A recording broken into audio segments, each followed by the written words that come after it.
মানবাধিকার কমিশনের অফিস হবে বাংলাদেশে, কারবালা হবে, কারবালা আক্ষরিক অর্থেই কারবালা হবে। মানবাধিকার কমিশনের অফিস হবে বাংলাদেশে, জাতিসংঘের অফিসই থাকবে না বাংলাদেশে। বাংলাদেশ জাতিসংঘের সদস্যপদ প্রত্যাহার করবে, প্রত্যাখ্যান করবে ইনশাল্লাহ।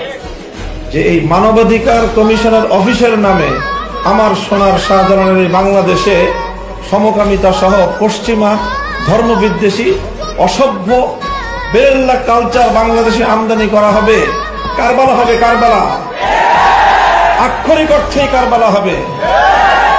শাপলা চত্বরে আমরা রক্ত দিয়েছি, আমরা পরাজিত হই নাই।